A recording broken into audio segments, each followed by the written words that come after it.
Culture et moi sur RCV 99.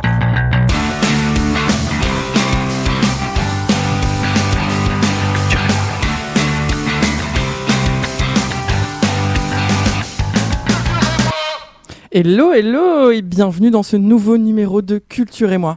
Alors aujourd'hui je ne suis pas seule, aujourd'hui mon invité est né en 2002 et vous verrez pourquoi j'en parle parce que c'est très important pour la suite. Mon invité a un peu le syndrome de Peter Pan, enfin un peu, on en reparlera plus tard.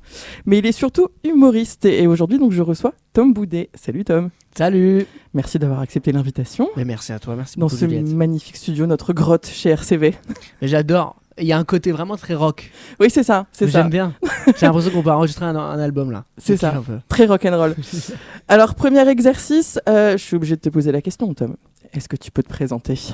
Oh, avec grand plaisir. Alors moi je m'appelle Tom Boudet, j'ai 23 ans, comme tu as dit je suis né en 2002, ce n'est pas une blague, c'est la vérité. Je suis donc humoriste depuis, ça va faire 6 ans et demi maintenant, j'ai commencé tôt la scène, j'ai commencé la scène à 17 ans. Au Spotlight à Lille, donc je suis d'ici, je suis du Nord et j'ai un spectacle qui s'appelle Vous dis quoi que je tourne un peu partout à Lille, à Paris et en tournée en France, en Belgique et en Suisse. Ouais, parce que là on va en revenir, mais là du coup si t'es là c'est parce que tu vas nous faire rire tout l'été à Lille au Spotlight. Tu vas essayer, tu vas réussir. Et aussi parce que tu as une plus grosse date, du coup c'est en octobre ? Novembre, le 25 novembre, ouais. Au Splendide. Ouais. Au Splendide. Ok, bah écoute, on va un peu creuser tout ça, on va parler de ton spectacle, on va parler de tes inspirations, de comment on fait ton travail d'humoriste, de qu'est-ce qui t'inspire. Mais je propose qu'on commence tout de suite par un peu de musique, parce que du coup dans Culture et moi, la tradition veut que ce soit les invités qui fassent la programmation de l'émission. Donc tu m'as envoyé des morceaux, alors tu parlais d'enregistrer un album de rock, on est un peu là-dedans dans le registre général. Ah bah je pense complètement là, carrément. Parce que le premier artiste que tu m'as envoyé, donc c'est Oasis. Exactement. Tu as choisi un morceau Unplugged, donc c'est sur le dernier album, je crois qu'il est sorti. Enfin, c'est un réenregistrement, si je dis pas de bêtises. C'est ça, en fait, ouais. Ils vont ressortir leur album Morning Glory, qui est l'album culte d'Oasis, et en fait, dedans, Noel Gallagher a repris des chansons déjà existantes en les faisant acoustiques, mais toujours avec les voix de l'époque et tout. Ouais. Donc c'est un mélange entre le passé et aujourd'hui, et c'est Acquiesce. Ton accent anglais est meilleur que le mien, quand même, si je peux me permettre. Bah, du coup, on écoute ça tout de suite sur Culture et moi. I've sucked him.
De retour dans Culture et moi, toujours avec Tom Boudet.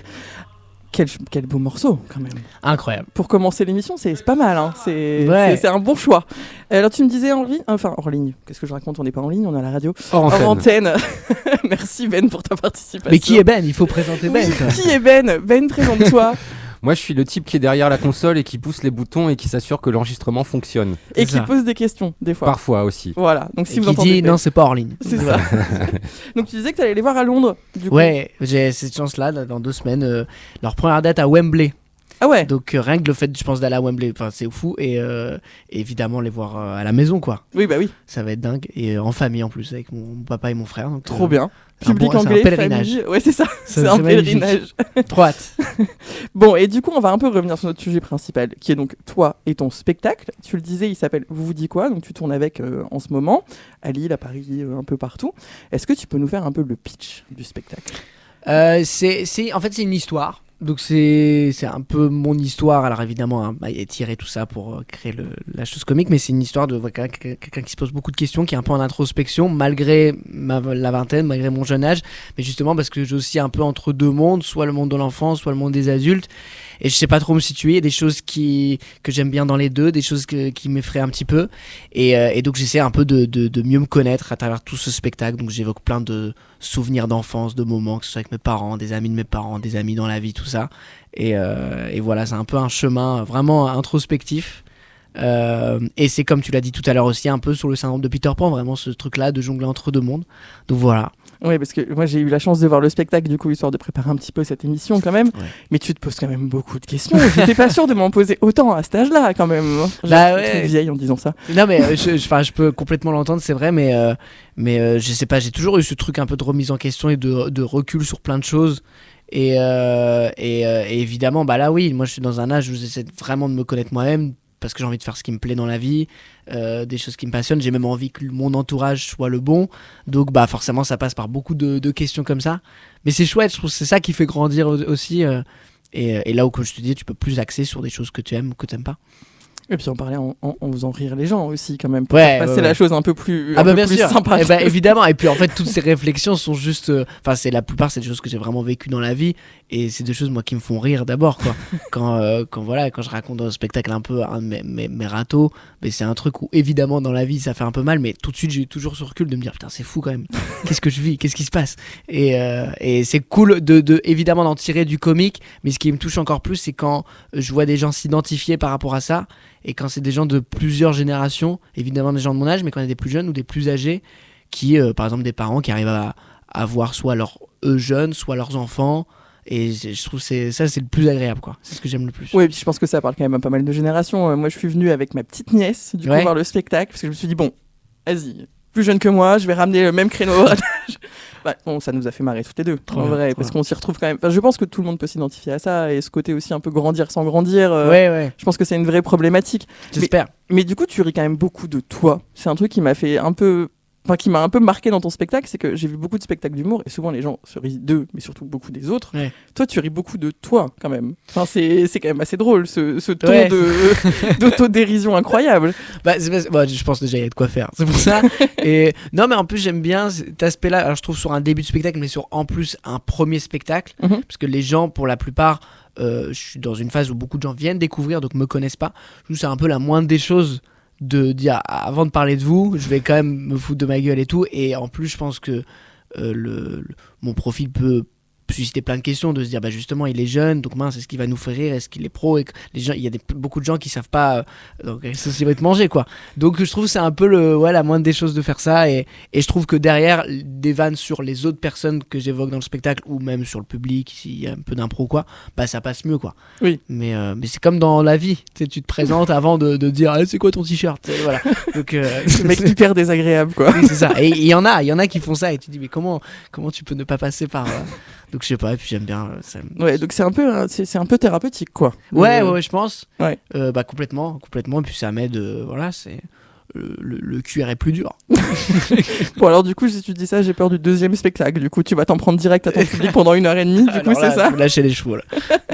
Et du coup, tu le disais tout à l'heure, mais du coup, t'as commencé la scène hyper jeune. Ouais. Je crois que c'était 17 ans, c'est 17 ça, ans, ouais, au ouais, c'est ça. Spotlight. Ouais. Comment, genre, tu t'es pointé au spotlight, t'as dit bonjour, je veux faire de l'humour, j'ai 17 ans. Ouais, en fait, c'est assez marrant parce que, enfin, pour la perception des gens, et même moi, en grandissant, je me rends compte à quel point c'est tôt, et c'est vrai que ça peut être étonnant. Mais en fait, moi, avant, moi, j'ai voulu faire ce métier dès que je suis arrivé en 6ème, donc à 11-12 ans. Ouais. Et ce qui fait que de 11-12 ans jusqu'à 17 ans, pour moi, il y avait un temps d'attente qui était énorme, et je souffrais de ça. Je voulais vraiment monter sur scène, et évidemment, bah, je me sentais pas à ma place vu l'âge que j'avais évidemment, mais donc moi j'ai fait des vidéos sur YouTube en fait, entre deux, parce que ça me permettait un peu de m'exprimer, tout ça, mais ce qui fait qu'entre deux, bah, je me suis beaucoup nourri de stand-up, de documentaires, donc quand j'ai démarré, effectivement c'était jeune, mais j'étais dans un état d'esprit de ok, je veux vraiment démarrer quoi, c'est pas pour essayer, non, c'est le début de quelque chose, donc à la fois c'est jeune, mais moi ça faisait vraiment des années que j'avais cette réflexion là, et oui, le Spotlight a cette chance là où vraiment tu peux arriver et dire bah, j'aimerais bien jouer, on te propose un créneau. Isabelle qui est la programmatrice du Spotlight, qui m'a toujours fait confiance et tout, je lui avais envoyé un message et je lui avais juste dit bah voilà, c'est ma première scène, j'aimerais avoir une deadline, donc si tu peux me dire un mois à l'avance. Elle m'avait donné une date, donc un mois après, et j'avais pu me préparer. J'en ai parlé à personne. Ah oui. Et après mes parents sont venus me chercher et là je leur avais dit la vérité. Ah, donc tes parents n'étaient même pas au courant de la première date? Non. En fait, alors ils savaient évidemment que je voulais faire ce métier. Je me rappelle, tu sais, le nouvel an d'avant, je leur avais dit peut-être que cette année je risque de me lancer. Résolution. Mais je voulais pas en fait, parce que même ramener des potes, parce que c'est la première scène et puis bah tu découvres plein de choses quoi. Oui, bien sûr. Donc je voulais pas me rajouter ça en pression, mais j'en ai parlé juste après et voilà quoi. Depuis, je me suis jamais arrêté. Mais trop bien. Trop bien. Bon, du coup, on va encore un peu creuser le sujet du spectacle, mais je pense qu'on va se réécouter un peu de musique avant. Allez. Bon, alors, du coup, on va pas aller très très loin du premier morceau, parce que du coup, deuxième artiste, Noël Gallagher. Voilà. En solo, oui. Noël, voilà. qui est le guitariste et le compositeur d'Oasis, qui s'est lancé au solo après, entre deux, parce que là, ils sont reformés. Donc, la séparation des deux frères, et qui a une très belle discographie solo. Oui, un album incroyable. Alors là, du coup, j'ai un peu complexité la prog parce que moi j'ai ramené un autre morceau parce que du coup j'ai écouté beaucoup quand tu t'as écouté, donc toi t'avais choisi le morceau In the Heat of the Moment et moi j'ai bien aimé le morceau I Wanna Live in a Dream in My Record Machine magnifique. Parce que même le texte est complètement dingue, donc du coup je te propose que là on en écoute deux parce que je me suis dit Oasis c'est trop facile tu vois d'en passer deux. Est-ce que je peux me permettre une petite anecdote? Vas-y, bien sûr. Tu sais que ce morceau que tu vas mettre, Record Machine, c'était un morceau qui était prévu pour Oasis si il n'y a pas eu séparation, et il l'a gardé en stock et il l'a ressorti, donc t'as une version avec Liam qui chante en démo sur YouTube. Je vous file voilà, l'anecdote c'est pour moi. Faut chercher, faut trouver ça. C'est pour Radio Vauban Campus, je sais plus dans l'ordre. Radio Cité Vauban. Radio Cité Vauban Campus. J'ai renommé les T'as fait une fusion. Exactement. France Inter. Mais non, pas du tout. On écoute ça tout de suite du coup dans Culture et moi.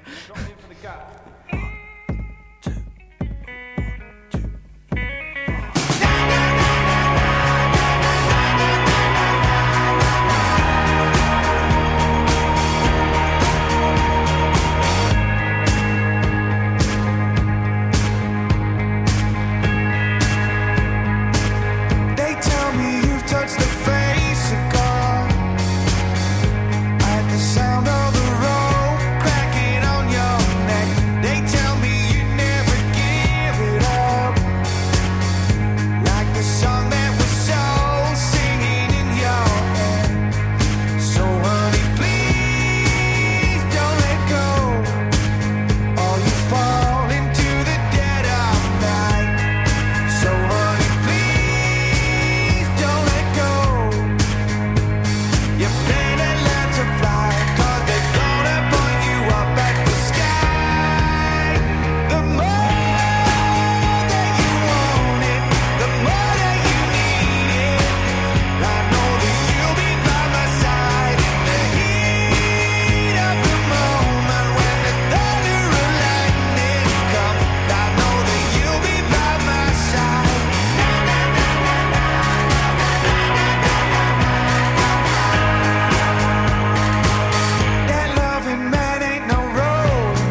shining on me to get back what they've taken from me, and build a little fire where it's cold. Show me the path that leads to all the glory, the words that tell a sacred story, and build a little fire where it's cold. Wanna live in a dream, in my record machine. Want a piece of the world and everyone inside my mouth. And all the money I waste, is it a matter of taste? I want a piece of the world and you can't make me spit it out.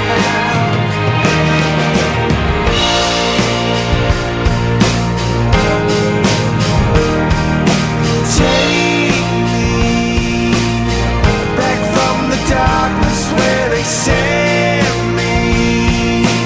I give hope to places where it can't be. I build a little fire where it's cold. I wanna live in a dream, in my record machine. I want a piece of the world and everyone inside my mouth. And all the money I waste, is it a matter of taste? I want a piece of the world and you can't make me spit it out.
De retour dans Culture et moi, où je suis toujours dans l'agréable compagnie de Tom Boudet. Ça va toujours ? Ça va très bien. Bah, après cette chanson, évidemment que ça va. C'est ça fait du bien, ça détend, franchement j'aime bien. Alors on parlait de ton spectacle un peu enfin avant la musique. Tu parlais des sujets que tu évoquais et tout ça, et moi pour avoir vu le spectacle, je trouve quand même que tu t'inscris un peu dans cette nouvelle vague d'humoristes français. Enfin, je sais pas si c'est français, mais surtout moi je les repère surtout en France, où il y a quand même un type d'écriture, quoi. C'est un peu plus, comment expliquer ça ? Un peu plus sensible, un peu plus personnel, moins... Ça veut rien dire ce que je dis. Tu comprends ce que je dis ? Je vois. Non. Mais Ben a toujours les bons mots. Peut-être Ben. Facile, j'aurais dit, moins facile.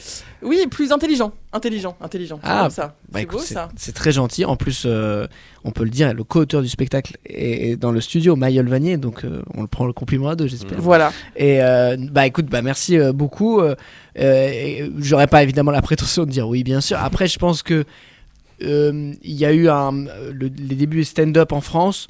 tu vois, plus avec le one-man show. Je pense qu'il y avait quelque chose vraiment qui était très théâtral encore, tu vois. C'est un exemple bête, mais tous les humoristes arrivaient en dansant. Tu sais, par exemple, il y a vraiment Et je pense que le but d'abord, c'était de montrer aussi aux gens ce qu'est l'adresse au public direct, parce qu'avant, on était vraiment personnage et tout. Et je pense qu'il y avait vraiment cette exigence de rire et tout. Et là, maintenant, il y a quelque chose qui est intéressant, comme tu dis, donc il y a toujours cette exigence du rire, avoir un rire souvent la règle des 30 tous les 3 secondes, je sais pas quoi, bon, mais en tout cas que ce soit c'est très si marrant. précis que ça. il y a Oui, une- certains disent ça, mais après moi j'essaie de pas, parce que tout dépend en fonction du rythme du spectacle, mais je pense qu'il y a un truc derrière où il y a des gens qui veulent raconter quelque chose. Je t'avoue, en toute honnêteté, c'est pas moi c'est un peu ce qui vient en deuxième, tu vois. Mon envie c'est vraiment de faire rire, d'avoir un spectacle efficace où j'arrive bien évidemment à l'interpréter, mais à le jouer, et que je prends vraiment du plaisir là-dessus. Et après, dans une deuxième phase avec Mayol, c'est là où on se dit plus, bah tiens, on peut faire un lien, et puis ça peut avoir un sens. Mais j'ai pas, tu vois, la prétention de par exemple, de vouloir dire qu'est-ce qu'il y a derrière mon spectacle. J'aime pas dire ça. Moi, souvent, quand des gens me disent ah, mais à travers ça, j'ai compris ça, je leur dis bah, si c'est toi, c'est ta vision, c'est que t'as raison, tu vois. Ouais. Mais c'est clair, pour parler de manière plus générale, il y a une tendance de plein d'humoristes qui a. J'ai un gros postillon, il faut le dire. Ils l'ont peut-être entendu. C'est l'émotion. Voilà, tous les auditeurs pleurent en ce moment. Mais en tout cas, une tendance à plus raconter une histoire. Mais c'est bien, il y a même beaucoup d'humoristes qui n'ont pas honte à la fin de leur spectacle, où par exemple le dernier acte, le dernier sujet soit un truc hyper sérieux. Et je trouve que c'est bien en fait, parce que ça veut dire qu'on élargit un peu les genres et on ose faire en tout cas des choses différentes. Mais en tout cas, encore une fois, merci beaucoup, c'est très gentil. Oui, je t'en prie. Et est-ce que c'est une question qu'on doit te poser souvent, mais est-ce que tu as des sujets très variés dans le spectacle? Je pense notamment à l'aspect familial, tu parles un peu de sexualité aussi, de recherche d'identité un peu et tout ça. Est-ce que tu penses aujourd'hui qu'il y a un peu des sujets dans lesquels on peut pas parler en humour? Non, mais c'est la fameuse. On doit te la poser souvent, celle-là, non? Rire de tout. Oui, bah évidemment, mais en vrai, et c'est complètement légitime, surtout avec tout ce qu'on traverse aujourd'hui. Et aussi, je pense, on voit, même les gens qui ne sont pas humoristes voient sur les réseaux sociaux comment une blague peut être mal interprétée, tout ça, donc c'est légitime.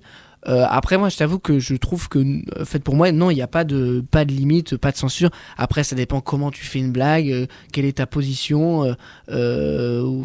Moi, je parle de choses que je connais, en fait. Donc aujourd'hui, comme tu dis, je parle beaucoup, voilà, c'est assez de famille, vraiment de ma vie. Et puis ça se trouve, dans 10-15 ans, je parlerai d'autres choses. Mais tu vois, c'est un sujet qui m'intéresse, par exemple la religion, mais je m'estime pas être suffisamment instruit, on va dire, là-dessus pour en parler, voilà, de manière très, très libre comme ça. Je sais pas, mais pour moi, en tout cas, oui, tout est une blague et tout, et ça dépend aussi comment on l'a dit. Oui, bien sûr. Je pense qu'il y a beaucoup de manières là-dessus. Mais d'ailleurs, même dans l'écriture, avec Maya, on se censure jamais. De toute façon, c'est le public qui décide si c'est drôle ou pas, mais non, moi, je crois vraiment encore à cette liberté-là, en tout cas. Trop bien. Et Ben avait une question, je l'ai vu lever la main. Ouais, j'ai une question pour Ouais, toi, Ben. Tom, parce qu'on parlait justement de choses dont on peut rire ou pas. En humour, il y a toujours eu une tradition de ressort un peu facile, c'est-à-dire, par exemple, si tu t'appelles Jamel Debbouze, tu peux faire des vannes sur les rebeux. Si tu t'appelles Émeric Lompré, tu peux faire des vannes sur les gros. Toi, tu te sens légitime pour faire des vannes sur qui ou sur quoi? Bah, franchement, encore une fois, ça dépend comment tu l'as fait.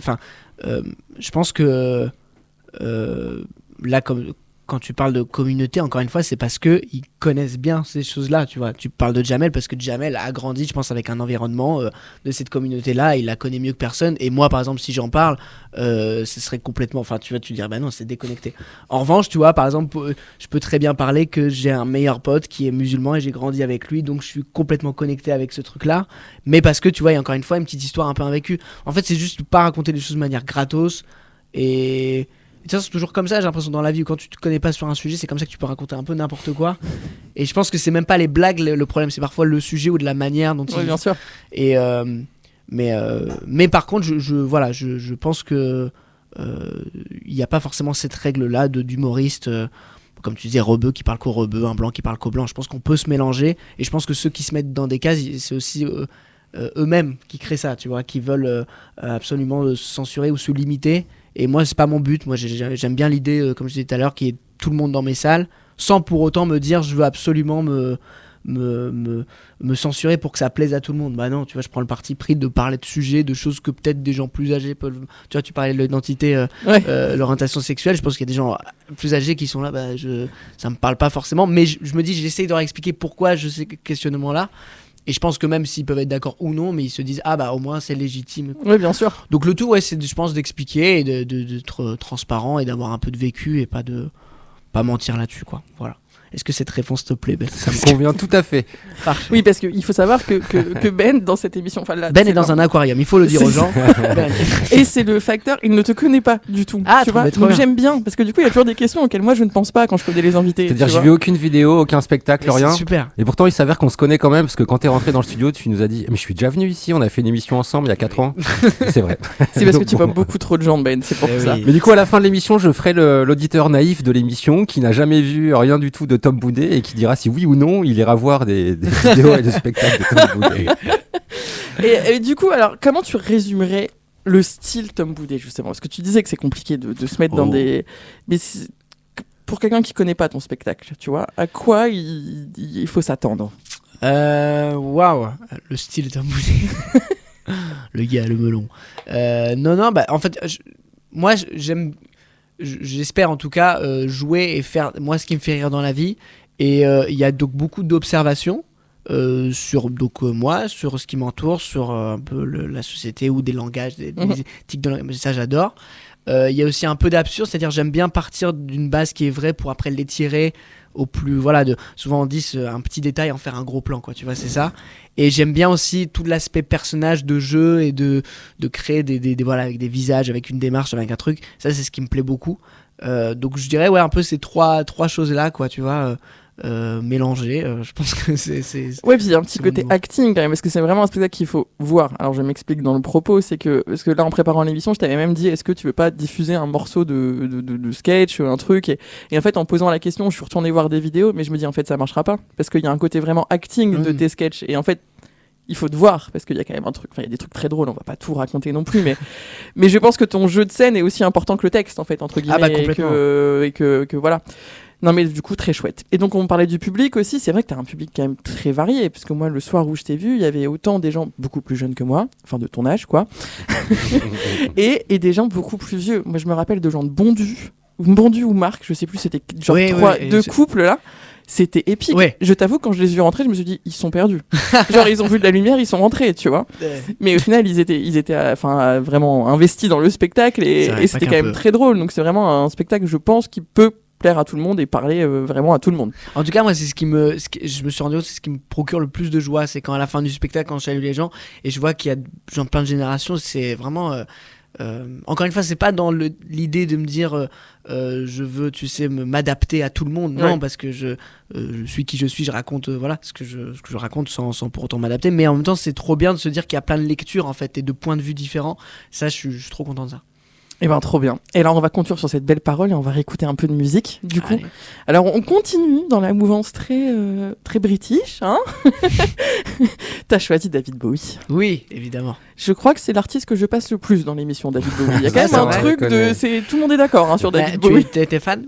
Alors moi j'en j'aime avais pas beaucoup. mis dans la mienne. Non. Oh, t'es Non. sûr de ça? Moi j'avais mis du Prince, c'est pour ça. Oui, c'est pour ça. Non mais voilà. Oui, évidemment. Non mais moi j'aime beaucoup David Bowie et je me rends compte que des gens qui aiment plein de styles de musique différents sont quand même assez tous d'accord sur David Bowie. Ouais. C'est un peu le mec qui fait l'unanimité, tout le monde est d'accord quoi. C'est vrai. Donc t'as choisi le morceau Oh You Pretty Things. Donc là on va Yes. écouter le remastering de 2015. Mais du Ouais. coup pourquoi t'as choisi ce morceau-là? Est-ce qu'il a un sens particulier pour toi? Est-ce que c'est l'artiste de manière générale? Et en fait, j'ai découvert David Bowie il y a quelques années. Ça m'a complètement, beaucoup de gens débloqué le cerveau. Et j'étais très sur l'album, ces trilogies berlinoises. Donc Heroes, Low et Lodger, si je me trompe pas. Et donc j'étais vraiment un peu axé là-dessus, mais un peu obsessionnel. Et en fait, il y a quelques mois, alors je connaissais les gros morceaux, tout ça, mais à vraiment écouter chaque album. Et donc il y a ce morceau-là qui c'était après une date en plus à Paris. Je sais pas si c'était bien, c'était le début de l'été. Et ce morceau est trop cool. Il est trop bien, sa voix elle est superbe dedans. Donc je sais pas, je me suis dit quand j'ai sélectionné un peu les morceaux pour cette émission, je dis tiens, pour changer, je mets David Bowie celui-là. Voilà. Donc on écoute tout de suite Oh You Pretty Things de David Bowie dans Culture et moi sur RCV 99.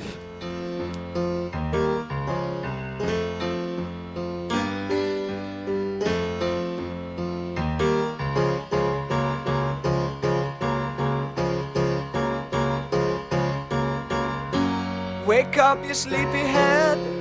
Put on some clothes, shake up your bed. Put another log on the fire for me. I made some breakfast and coffee. Look out my window, what do I see? A crack in the sky and a hand reaching down to me.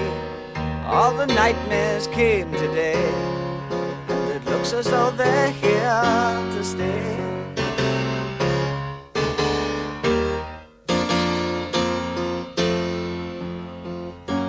What are we coming to? No room for me, no fun for you. I think about a world to come, where the books were found by the golden ones, written in pain, written in all by a puzzle man who questioned what we were here for.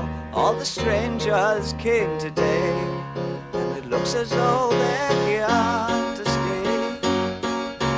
Oh, you pretty things, don't you know you're driving your drivers and drivers insane? Oh, you pretty things, don't you know you're driving your drivers and drivers insane? Let me make it plain, gotta make way for the Holy Superior. Look out at your children, see their faces in golden rays. Don't kid yourself, they belong to you. They're the start of the coming race. The author's a bitch, we finished our news. Homo sapiens have outgrown their use. All the strangers came today, and it looks as though they're here to stay. Oh, you pretty things, don't you know you're driving your drivers and drivers insane? Oh, you pretty things, don't you know you're driving your drivers and drivers insane? Let me make it plain, gotta make way for the Homo Superior.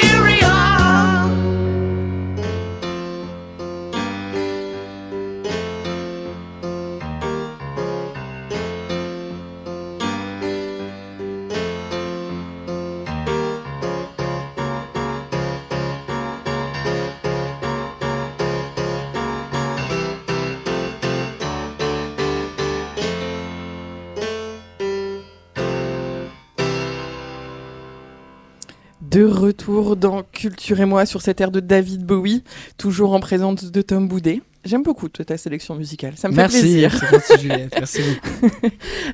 On a parlé un peu du spectacle et tout ça, du fait que tu as commencé très jeune, de 17 ans et tout ça. Ça a été quoi le déclic pour toi de te dire je veux faire de l'humour? Parce que tu dis que tu étais hyper jeune, même quand tu as eu cette idée-là.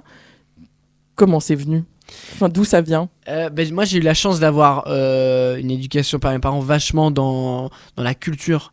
Beaucoup dans la musique. Mon papa, lui, voulait être musicien, tout ça. Et enfin, ouais, tout est passé. Oasis, tout ça, moi, c'est une musique que j'écoutais très tôt, du coup, grâce à lui et ma mère aussi. Donc, très tôt, je suis allé voir des concerts. Mon premier festival de musique, par exemple, j'avais 6-7 ans. Trop bien. Donc, vraiment, j'ai toujours été happé par. C'était où? Partout. C'était au Main Square. C'était au Main Square et vraiment c'était alors l'année Coldplay Viva la Vida, donc en 2009, où même Mika est au top, il vient de sortir Relax, tout ça et tout, et moi je suis ébahi. Et Dépêche Mode, non, il n'y avait pas cette année-là? j'ai pas le souvenir, je crois que c'est plus tard. Je crois que c'est une des dernières années où j'y ai bossé et c'est là que je me dis qu'il est beaucoup plus jeune que moi. Tu vois. Encore la Grand Place. Oui, Ah, c'est mais ça, c'était sur 2009, c'est l'année où il y a eu Metallica d'ailleurs, il me semble. Ah, je sais plus. Ah ouais, ok. Et j'ai le souvenir vraiment de Coldplay et de Chris Martin qui fait même une reprise de Michael Jackson qui venait de décéder. Ouais. Et en fait, j'ai toujours été happé par la scène, mais même par tout ce qui est à côté, quoi. Voir la magie des gens, l'adrénaline avant un spectacle, les gens même la régie, la technique, tout ça me fascinait. Donc vraiment, j'étais à fond là-dessus.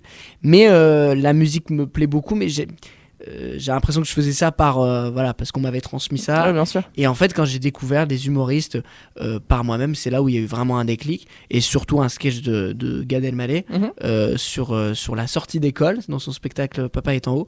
Et en fait, déjà, le sketch trop drôle, et il me parle, mais c'est au-delà juste de c'est drôle, c'est mon langage, c'est-à-dire qu'il débloque plein de choses dans ma tête.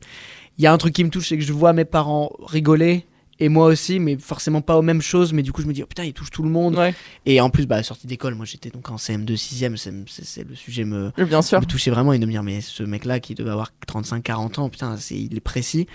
Et vraiment, ça a été un peu un déblocage. Et après, derrière, je découvre plein d'humoristes français, américains, belges, suisses et tout. Et ça devient une vraie passion, le stand-up et l'humour en général, même au cinéma, au théâtre, tout ça. Et donc voilà le déclic. Eh ben, sacré déclic, hein. C'est ça. Et tu disais que tu étais sur YouTube un peu avant de faire des plus Ouais. jeunes. Ouais. Tu faisais quoi comme format sur YouTube? J'ai pas été voir, tiens, ça existe encore? Oui, bien sûr. J'ai gardé toutes les vidéos. En fait, c'était des espèces de stand-up de chambre. C'était Ok. ce qui se faisait à l'époque avec Cyprien, Norman, tout ça. Mais donc, t'es dans ta chambre et tu parles de ce que tu vis au quotidien. Et je trouvais, moi, c'était vraiment le truc parfait entre stand-up et en même temps, comme j'avais 12 ans, le faire chez moi. Et après, est née une autre passion qui était l'audiovisuel, le montage et tout. Mhm. Et au fur et à mesure, j'en ai fait beaucoup. J'ai inclus beaucoup d'amis à moi et on a même fait des petits courts-métrages, tout ça. Ok. Et vraiment, j'adore. La chaîne YouTube, je suis trop content. C'est un peu un petit fourre-tout de plein de vidéos un peu chouettes et de moments un peu précis dans ma vie. Et je suis trop content.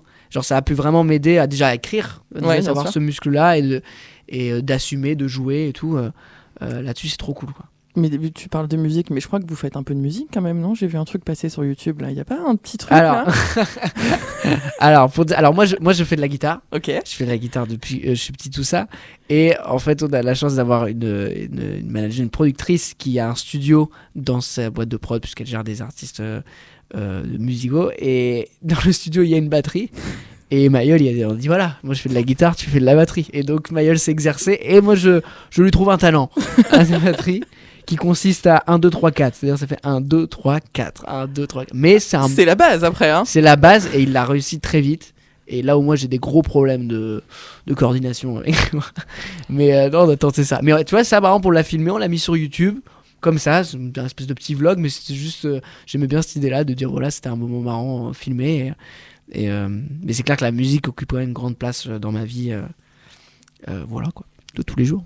Et comment on écrit un spectacle de stand-up? Parce que là, du coup, tu dis que t'écrivais des vidéos, enfin, quand t'étais Ouais. plus jeune et tout. Là, c'est un format 1h15, enfin 1h15, 1h20 de souvenirs.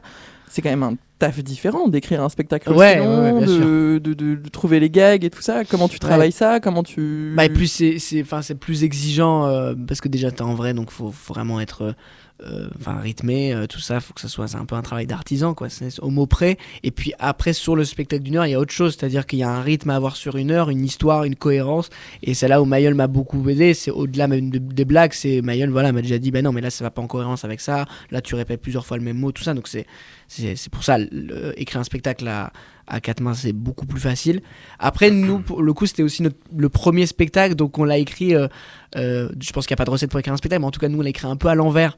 C'est-à-dire que on a écrit au début une première version du spectacle, donc il y a 4 ans maintenant, voilà, c'était une suite logique de ce qui était marrant, et on se dit, on sait pas s'il y a une histoire, et puis au fur et à mesure, on a trouvé une histoire, et on l'a affiné.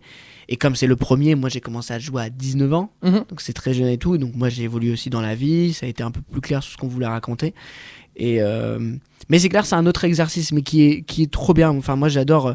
Les gens se rendent pas vraiment compte, mais c'est vraiment au détail près, que ça soit dans la gestuelle, dans les phrases, dans les mots. Parfois, sur un mot près, la vanne elle passe moins bien. Et c'est pour ça d'ailleurs, j'enregistre toutes mes scènes, je me réécoute, j'envoie à Mayol plusieurs versions. C'est trop cool, c'est vraiment c'est le meilleur travail au monde. C'est du boulot, c'est beaucoup de boulot. C'est c'est beaucoup de boulot, et puis c'est aussi voilà, là, c'est un peu parfois un casse-tête pour trouver la bonne couleur. Mayol peut en témoigner très bien, mais c'est super, en même temps c'est gratifiant, c'est en fait on veut trouver la recette exacte, parce que parfois même quand c'est drôle, c'est pas assez, parce qu'on se dit mais non, mais là il nous manque un truc. Là encore, en venant à l'émission, on discutait de choses du spectacle. Et c'est trop bien en fait. Plus en jouant, plus je découvre des choses aussi qui sont vraiment des détails, mais c'est trop bien. Et c'est comme si tu ajustais une veste pour vraiment que tu sois à l'aise, tu sais, avec. C'est vraiment ça, quoi. C'est que le truc, faut qu'il maille le mieux possible, et ça commence avoir de la gueule. Quand même. Et est-ce qu'on se lasse pas de jouer un spectacle? Tu vois, c'est une question Ouais. qu'on pose souvent, de se dire ça fait plusieurs années que tu le tournes, Bien tu sûr, tournes quand même pas mal, on va pas se mentir. Ouais. Est-ce qu'il n'y a pas une lassitude du truc? Alors je pense que le spectacle évolue, ça tu l'expliquais. Ouais. Mais est-ce qu'il n'y a pas cette lassitude un peu de se dire bon, faut peut-être que je parle d'autre chose aujourd'hui ou que je refasse un autre sujet? Enfin, tu vois, Est-ce que les vannes te font toujours rire? Alors moi il y a bon évidemment cette année par exemple on a beaucoup changé de spectacle, donc il y a vraiment ce truc de j'ai pas encore connu ça, de faire une année le même spectacle. Oui, moi beaucoup de blagues me font rire et j'ai pas encore vécu ce truc là de lassitude, et surtout que c'est marrant, une vanne, enfin le plaisir à la jouer peut changer sur plein de choses. Parfois j'ai hâte de juste raconter le thème, parfois de la chute, parfois de quand je vais faire cette tête là, et d'appuyer, et même de tenter des nouvelles choses. Donc là-dessus je suis trop content.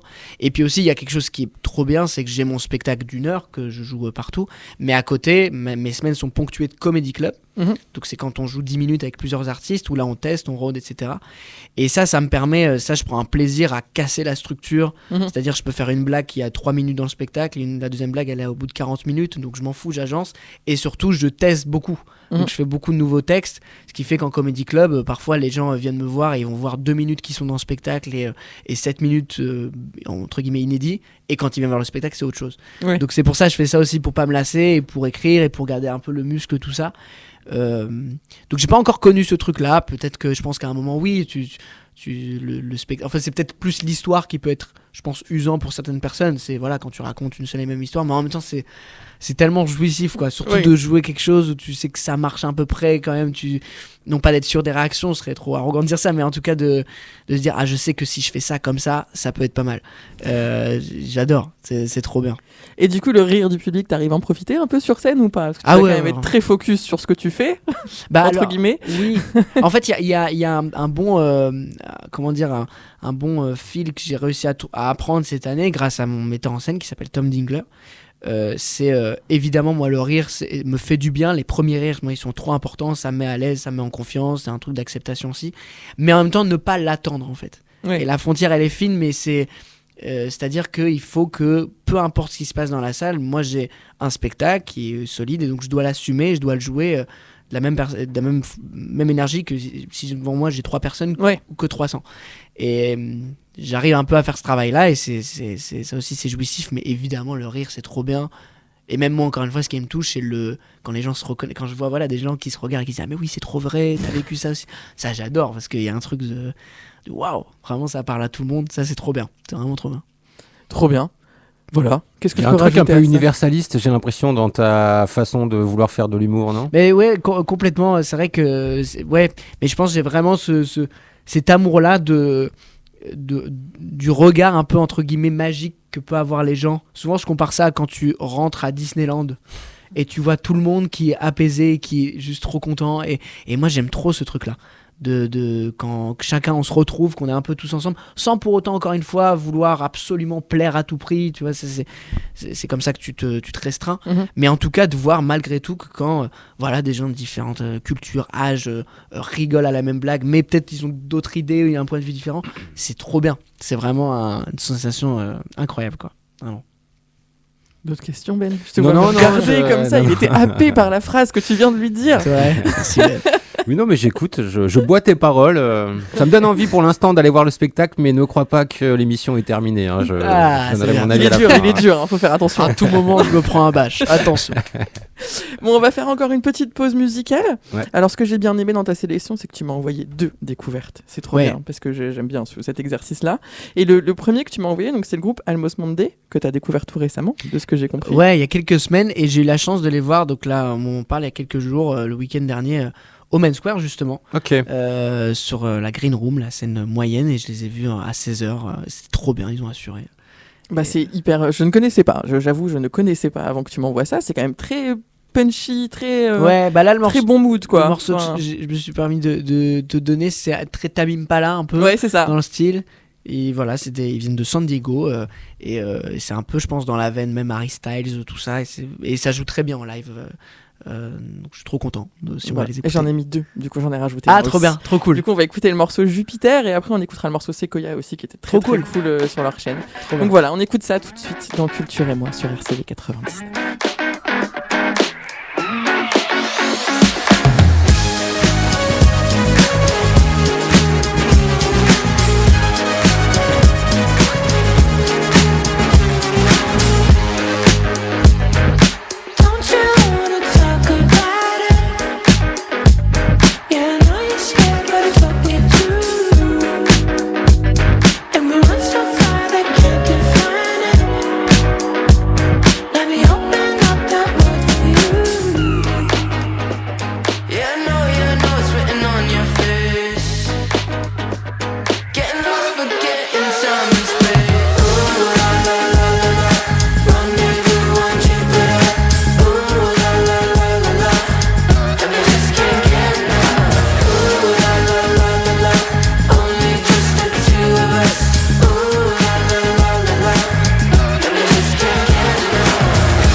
through California. I might not be as rich as a lawyer, but you can lean on me like a sequoia. Midnight with those pretty brown eyes and your little sundress. Take my hand 'cause you know I got a plan and I gotta express that I'm kind of obsessed. $50 in my bank account, I can stretch that out. Picnic and we got a candle lit, watch the sun go down till we get kicked out. You know that I really adore ya. You on a trip through California. I might not be as rich as a lawyer, but you can lean on me like a sequoia.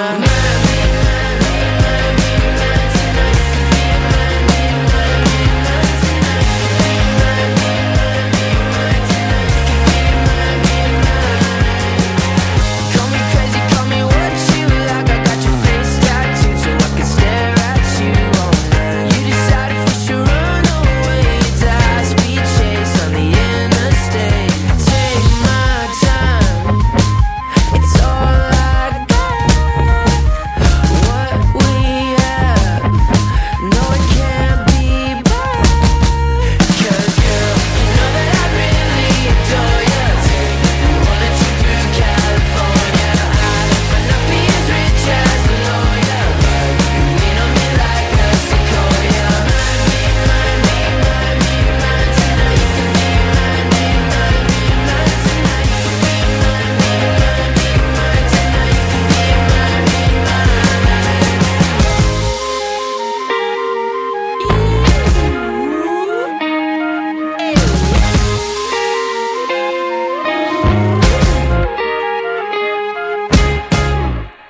De retour dans Culture et moi, donc avec la découverte de Tom Boudet, enfin la première découverte de Tom Boudet, qui s'appelle Almost Monday, qui est très très chouette quand même. Merci pour cette découverte. Avec plaisir. Alors, on parlait un peu de ton parcours, de ton histoire, de ce que tu faisais, enfin comment tu étais inspiré et tout ça. Et je pense qu'il y a quelque chose, enfin il y a un sujet dont on est obligé d'évoquer, c'est Eric et Ramsey. Ah oui, mes copains. C'est le Comedy Class. Bien Non, sûr. parce que je vais être tout à fait honnête avec toi, moi c'est comme ça que je t'ai découvert. Ok. C'est parce que je te connaissais pas avant, je préfère le dire en toute honnêteté. J'ai trouvé le format très très cool de manière générale. Est-ce que tu peux nous expliquer un peu ce que c'est ? C'est toujours dispo sur Prime Ouais, Video. bien sûr. Nous expliquer un peu à quoi ça ressemblait. C'est Comedy Class, c'est je vais même prendre cet exemple, c'est un The Voice de l'humour. Ouais. Donc c'est un talent show présenté par Eric et Ramsey et on était plus de 80 humoristes au départ. Donc à faire nos sketchs à nous et puis ensuite on passait dans une autre phase de sélection, donc là on était beaucoup moins et à partir de cette phase il fallait écrire des sketchs à partir d'un thème qu'on nous imposait, donc l'humour absurde, l'humour noir, etc. Et puis au fur et à mesure on fait un passage et puis ils enlèvent, il y a des éliminations et on continue, etc. Et voilà. Et t'es allé en finale. Et je suis finaliste exactement de cette émission. Très content. Et comment on vit parce que ça devait être des gros tournages, ça devait être Ouais. comment on vit ça, comment tu l'as vécu toi, qu'est-ce que t'en retiens de cette expérience-là ? C'était très très intense. Je pense que vraiment ce mot, c'est le mot intense parce que faut savoir que fin octobre on contacte pour faire cette émission et je passe des visios, etc. Et fin novembre on commence à tourner. Donc tu vois il y a un mois de temps et surtout qu'on tourne pendant 3 semaines de manière très intense. Je me rappelle la fin du tournage final, c'était le 23 décembre, tu vois, la veille de Noël. Donc, et en plus, tout ça, on était un peu confinés dans un hôtel à Paris, tout ça. Les séances d'écriture, c'était dans une salle, on devait écrire tous ensemble, tout était filmé. Donc il y avait vraiment ce truc d'immersion, ce qui est bien aussi dans ce genre d'émission. Mais voilà, c'était très, très intense. Et puis aussi le fait de jouer. Tu joues devant Eric et Ramsey, un guest en plus. Donc, t'as vu, c'était pas des petits guests en plus, quoi. Ouais, non, Florence Foresti, Mister V, Jérôme Niel, Marina Foïs, Jean-Pascal Zadi, tout ça, du public aussi. Et puis quand on écrivait des sketchs avec un thème imposé, c'était du test, quoi.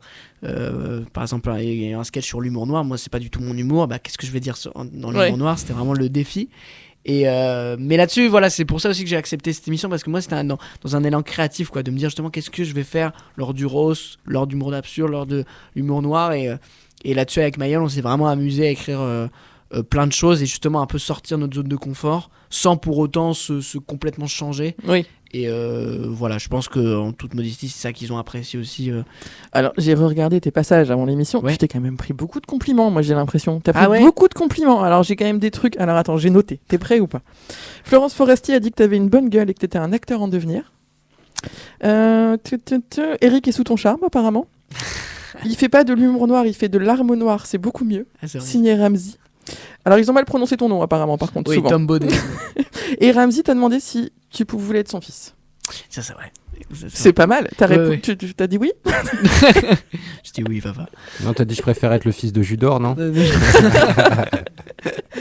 Mais non, bah évidemment, c'est trop. En fait, moi, ce qui me touche là-dedans, ce sont des personnes qui ont vécu beaucoup de choses et qui ont une vision. Tu vois, Florence Foresti, moi, ça me touche d'autant plus parce que c'est quelqu'un qui fait du stand-up encore aujourd'hui, qui connaît bien la scène, elle est même sur des critiques qu'elle faisait aux autres humoristes, mais elle est sur le détail, elle est précise sur plein de choses.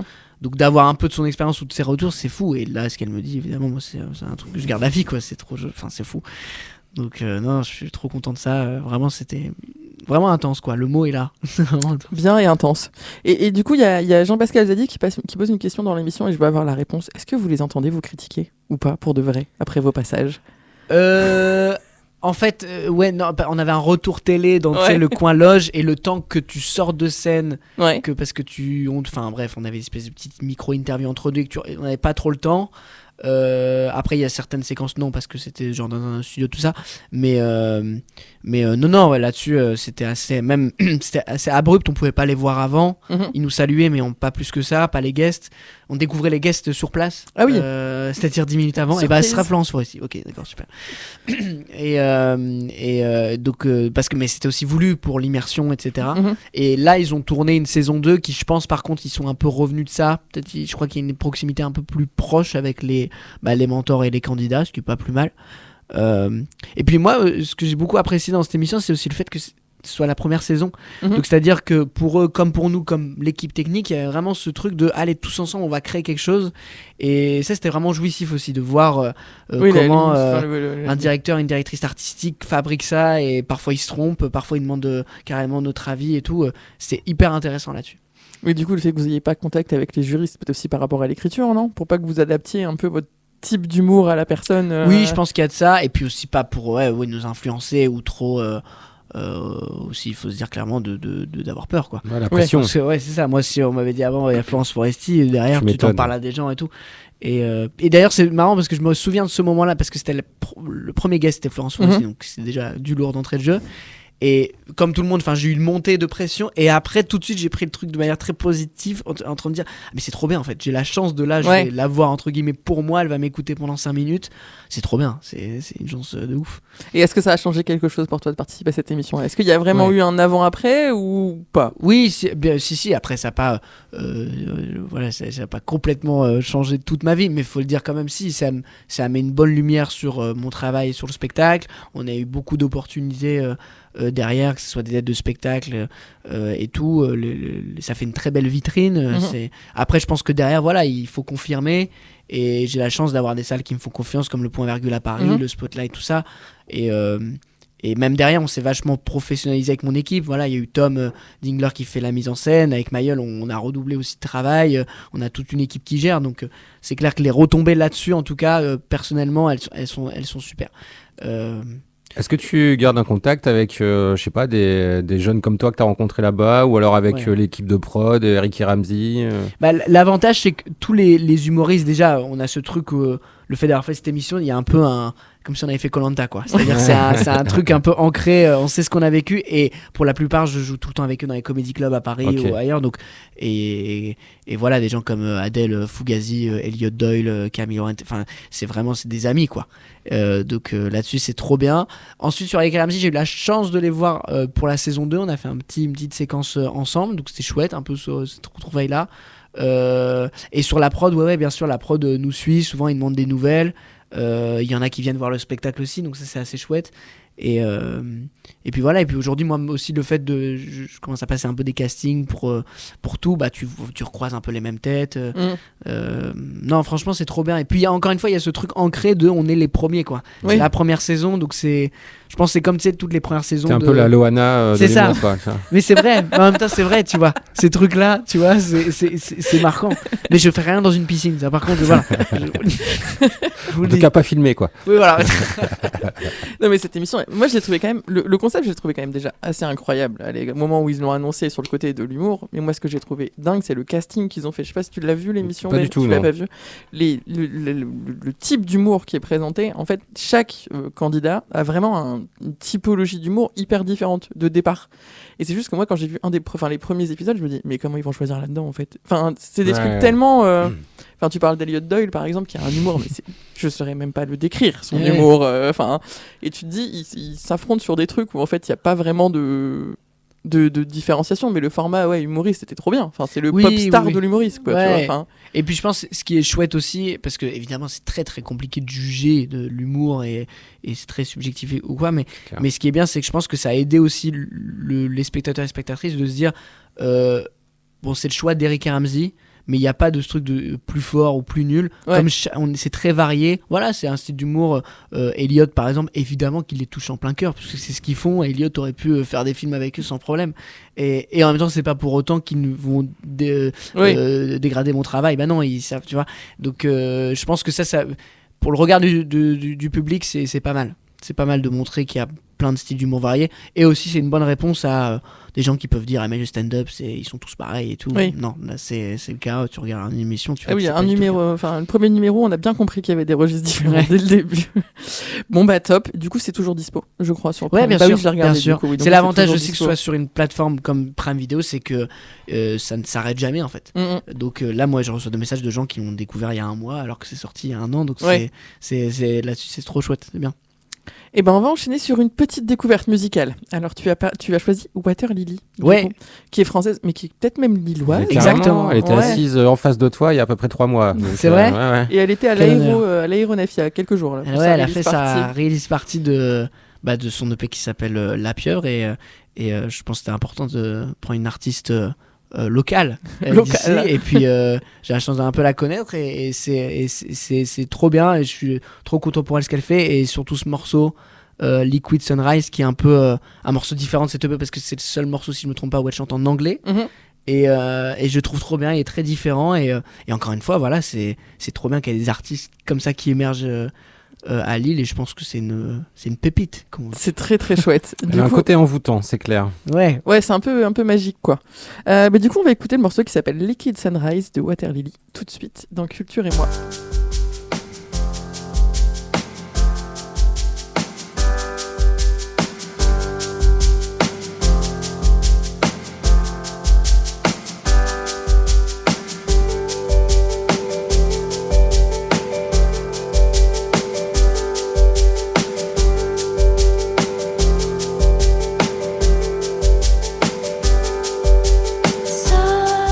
Somewhere behind the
Dance.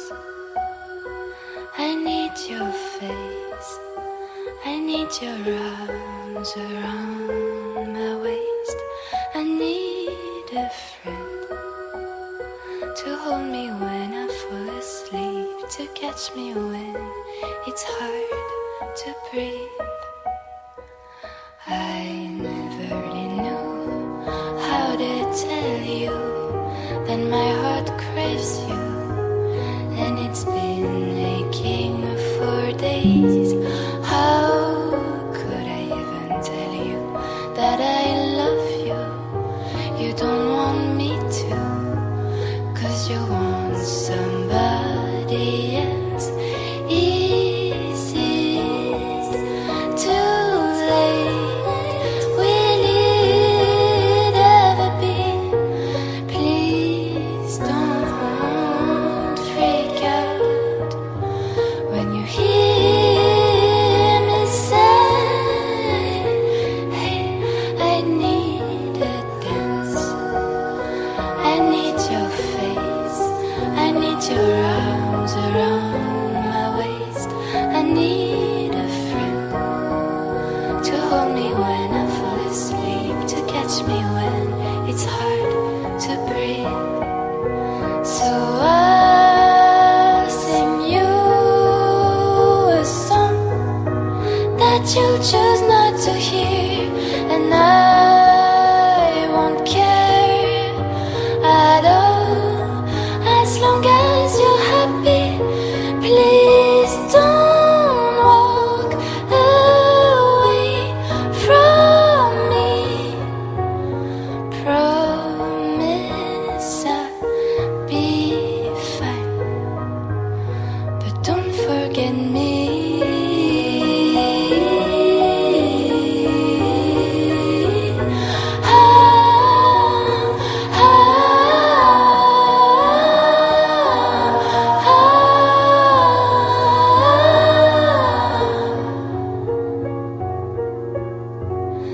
I need a dance.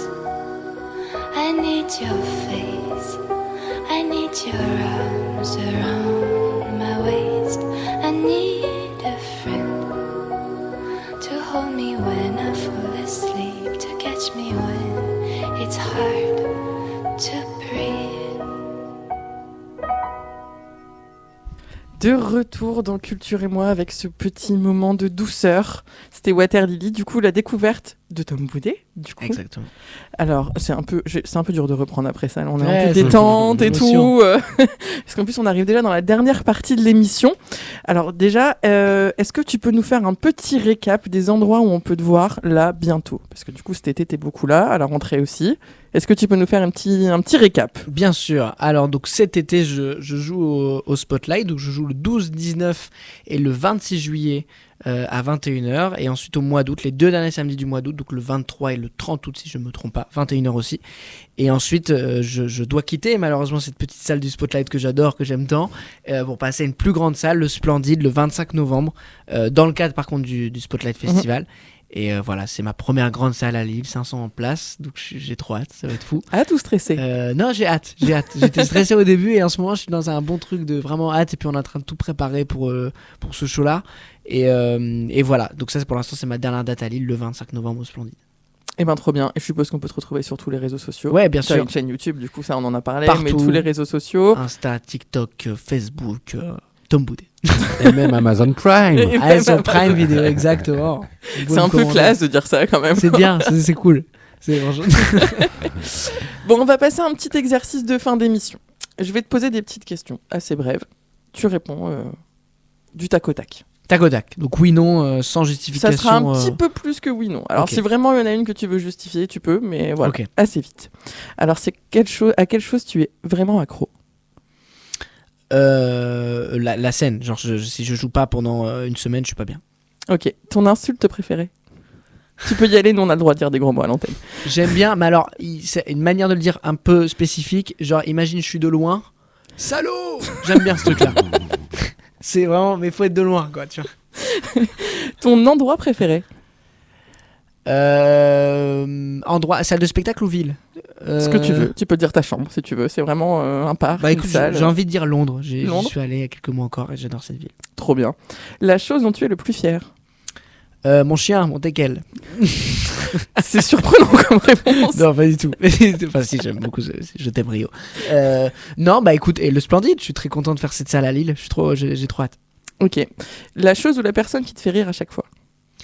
Mayol me fait beaucoup rire. Ok.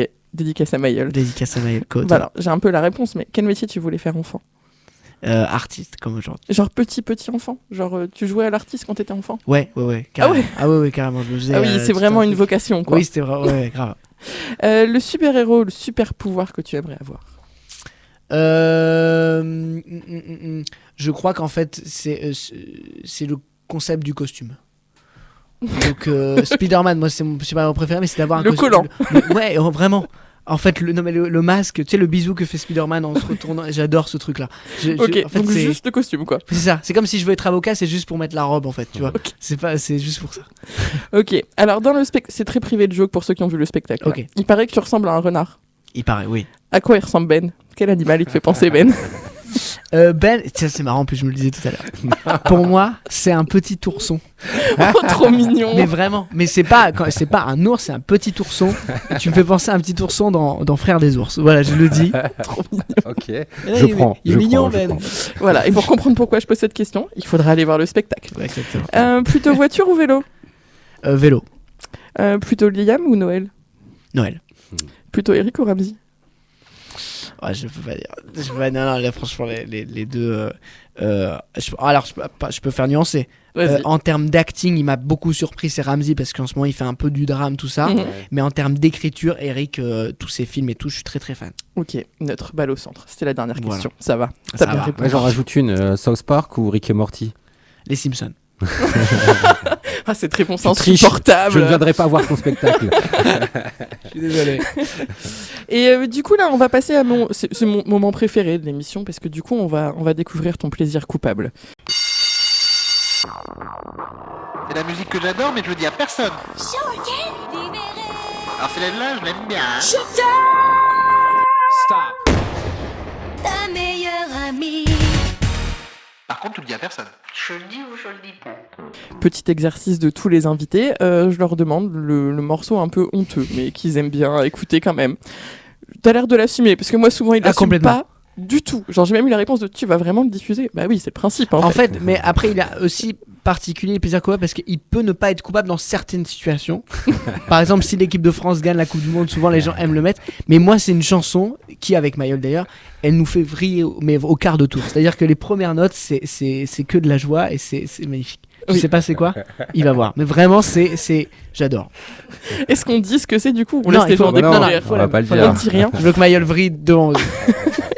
Et du coup, avant de rendre l'antenne, est-ce que tu as un petit mot de la fin? Est-ce qu'il y a quelque chose que tu veux rajouter? Est-ce qu'il y a quelque chose que tu veux déclarer? Est-ce que, je sais pas, est-ce qu'il y a quelque chose? Déjà, un grand merci à vous tous. Merci Julienne, merci Ben pour l'accueil. C'était super bien. Je suis ravi d'être ici.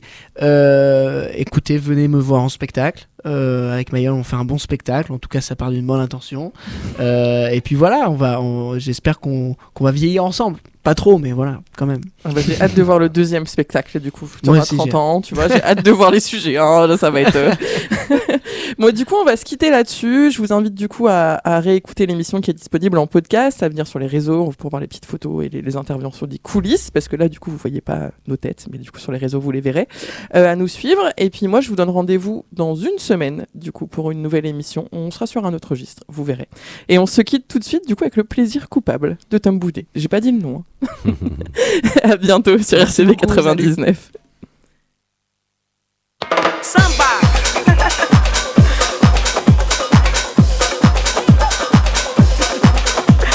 Ai, Samba de Janeiro.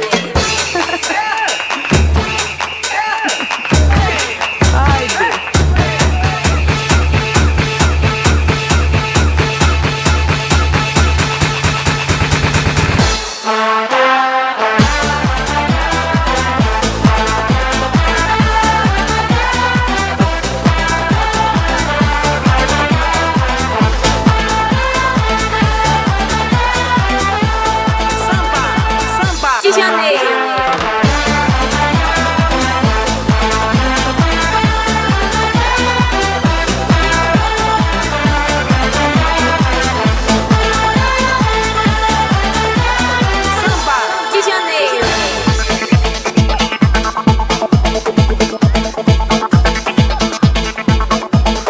Sempre assim, em cima, em cima, em cima, em cima. Sempre assim, embaixo, embaixo, embaixo, embaixo. Sempre assim, em cima, em cima, em cima, em cima. Sempre assim, embaixo, embaixo, embaixo, embaixo. Sempre assim, em cima, em cima, em cima, em cima. Sempre assim, embaixo, embaixo, embaixo, embaixo. Sempre assim, em cima, em cima, em cima, em cima. Sempre assim, embaixo, embaixo, embaixo, embaixo.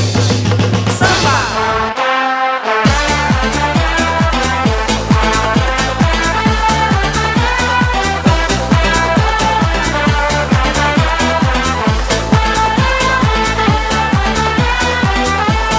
Samba de Janeiro.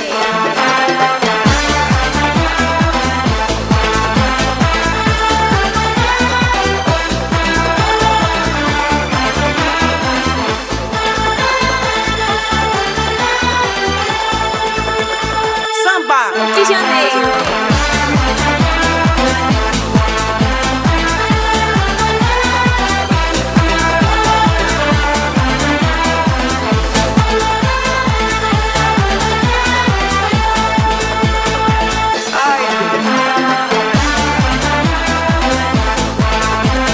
Samba de Janeiro.